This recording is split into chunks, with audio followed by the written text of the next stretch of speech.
আসসালামু আলাইকুম। আজকে সকালবেলা এই ফুল দিয়েই শুরু করলাম। তো কেমন হয়েছে ফুলগুলো বলেন তো। তো তিশা আব্বু নিয়ে আসছে আমার জন্য। অনেক সুন্দর, অনেক অনেক আমি ফুল পেয়ে এত খুশি হয়েছি। আর এখন সকালে নাস্তা বানাচ্ছি।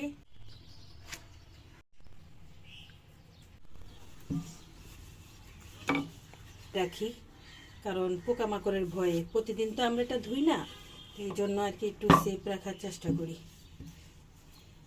টেনশন থাকে না।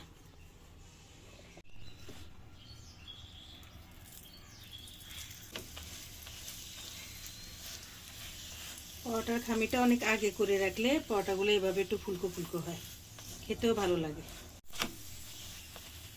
আপনারা কি কাউকে মিস করতেছেন বলেন তো?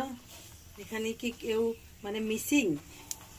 হ্যাঁ, এখানে আমার ময়না পাখিটা মিসিং। সে কথা বলতেছে না, কারণ সকালবেলা তার কথা বলতে নাকি ভাল লাগে না।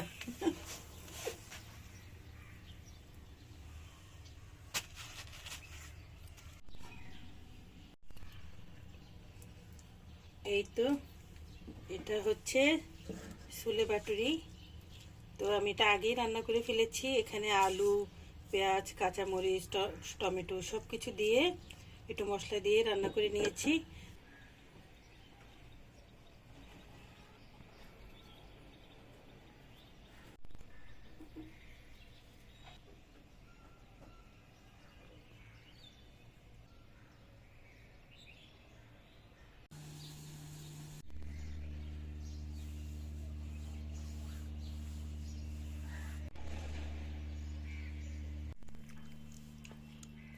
বাটুরি কেমন হয়েছে?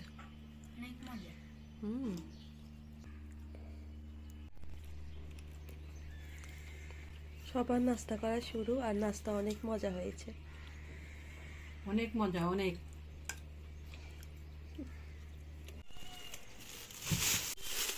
রাতের বেলা নিয়ে আসলে আসলে তখন আর মানে ভিডিও করা হয় না, যেহেতু আমার মানে অ্যাসিস্ট্যান্ট ঘুমাই থাকে তখন। তো যাই হোক, আজকে অনেকগুলো পেয়ারা নিয়ে আসছে। আমরা রাতের বেলা অলরেডি 2টা খেয়ে ফেলছি, আর এই কয়টা এখন আছে। পেয়ারাগুলো কিন্তু অনেক মিষ্টি ছিল। হ্যাঁ, পেয়ারাগুলো অনেক মিষ্টি ছিল, খেতে এত ভালো লাগছে। তো আর একটু বড়ি, এখানে টক আর মিষ্টি বড়ই মিলিয়ে আছে। আমি বলছিলাম যে টক বড়ি আনতে, তো তিশা বলছিল টক বড়ি খেতে। তো তিশার জন্য টকগুলো নিয়ে আসছে, আর ও আবার নিজে মিষ্টি বড়ি পছন্দ করে, এই জন্য মিষ্টি বড়িও নিয়ে আসছে সাথে। তো সবগুলো মিলিয়ে ফেলেছে একসাথে। তাই তো, এখন আমরা লবণ মরিচ দিয়ে বড়ি খাবো না। বড়ি গাছ ছিল একটা, ঢিল মারলে অনেকগুলো বড়ি পড়তো, আর আমরা সবাই দৌড়াই খাপাখাপি করে নিতাম। আর আগে থেকে লবণ মরিচগুলো প্যাকেট করে লুকাই রাখতাম, কারণ আমার দাদি বকাবকি করতো যে বেশি লবণ মরিচ খেলে পেট ব্যথা করবে, খাইবা না। এই জন্য কত সুন্দর দিন পার করে আসছি জানেন।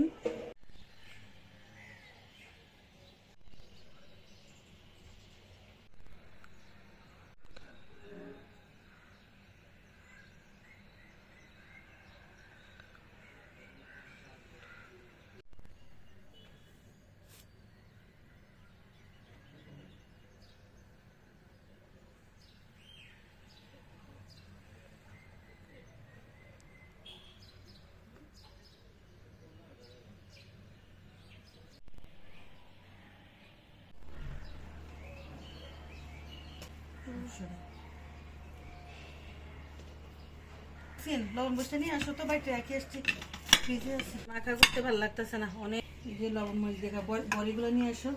তোমার আব্বু বলতেছিল যে ওদেরকে দিবা না, ওদেরকে দিবা না। খাইতে খাইতে এতটুকু আনছি, আর অল্প কয়টা আছে।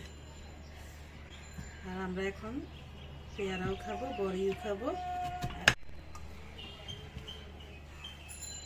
সবাই চলে আস। আজকে নতুন একটা মাছ রান্না করব। আমি অনেকবারই খাইছি, কিন্তু আমার ছেলে মেয়ে কখনো খায় নাই। এটা হচ্ছে চেউয়া মাছ। আমরা এটাকে চেউয়া মাছ বলি, আবার অনেকে অনেক নামে এই মাছটাকে ডাকে, কিন্তু আমরা চেউয়া মাছই বলি। মাঝে মাঝে তেলের বোতলটাকে ভালো লাগে, আর মাঝে মাঝে ভালো লাগে না। এই মুখটা আমি খুলি নাই, একটু ফাঁক করে দিছি। এখন অল্প অল্প তেল পড়ে এতে করে আমার জন্য অনেক সুবিধা, কিন্তু যখন আমি তাড়াহুড়া করতাম যাই তখন যখন তেল পড়ে না ভীষণ বিরক্ত লাগে।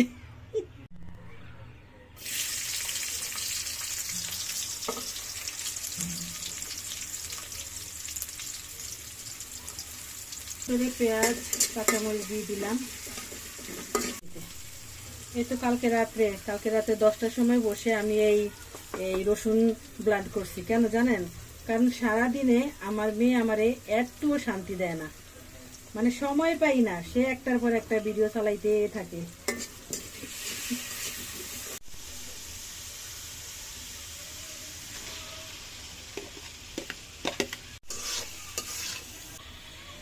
ছোটবেলা যখন আমি বাড়িতে ছিলাম তখনই আমার আব্বা এরকম শীতকালে অনেক চেওয়া মাছ আনতো, আর এগুলো আমার কুটতে হতো, তার জন্য আমি অনেক রাগারাগি করতাম আব্বার সাথে। আর 20 বছর পর এখন চেওয়া মাছ খাইতেছে, আমার আব্বা বাঁচে থাকলে তো আরো আগেই খাইতাম। এখন বলতেছি আরে কেন যে রাগারাগি করলাম। এটা কি অনেক মজার? হ্যাঁ অনেক মজা, অনেক। আমরা তো জীবনে প্রথমবার খাচ্ছি, আর কখনো খাই নাই। হ্যাঁ তোমরা প্রথমবারই খাইতেছো আর খাও নাই। আমি বিশেষ করে এগুলো না কুটতে একটু ভয় পাই, তো এই জন্য আনতে চাই না। তো ফ্রোজেন টমেটো রেখেছিলাম। ফ্রোজেন টমেটো নিয়ে সবাই আমাদেরকে অনেক খারাপ কথা বলছে, যাদের টাকা পয়সা এত কম নাই যে টমেটো ফ্রোজেন করে রাখতে হবে। বিশ্বাস করেন এটা এখানে টাকা পয়সার প্রশ্ন না, এখানে হচ্ছে সুবিধা। মানে টাকা পয়সার প্রশ্ন আছে, যেমন ধরেন এই টমেটোটা গরমকালে কিন্তু দাম হয়ে যাবে 150 টাকা করে, আর এখন মাত্র 20 টাকা। কত ডিফারেন্স দেখছেন? আর কেন যে অনেকে এই কথাটা বলে আমি এটা বুঝি না। এই যে কালারটা এগুলো নষ্ট হয়েছে, কিছুই তো হয় নাই, সবই তো ঠিক আছে। বেশ খানিকটা টমেটো দিয়েছি, এখন আবার কিছুক্ষণ লাড়ি। আর ভাজিও করবে নাকি এমন? হ্যাঁ একটা ভাজি বানাবো ফ্রোজেন সিম দিয়ে, বাসায় সিম নাই, তো ফ্রোজেন সিম দিয়ে একটা ভাজি বানাবো। আর এটা আমি বেগুন ফ্রোজেন করছি, একটু বেগুন, ওগুলো দিয়ে বেগুনি বানিয়ে খাবো। রমজানে আমরা একদম ভালোভাবে প্রস্তুতি নিয়েছি, ইনশাল্লাহ যদি ভাগ্যে রোজা থাকে তাহলে এইগুলা খেতে পারবো। একটু ফ্রোজেন সিমগুলো নিয়ে নিয়েছি, এখন এগুলোকে কুচু কুচু করবো, তারপরে আলু বেগুন সব কিছু দিয়ে ভাজি বানাবো।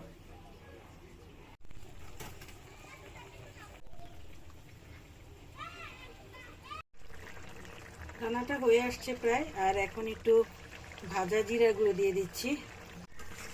এই যে আমার রান্নাটা আমি আমার দাদির কাছ থেকে শিখেছি। আমার দাদি অনেক ভালো রান্না করতে পারতো, তবে এটা একটু শুকনো শুকনো করলে বেশি ভালো লাগে।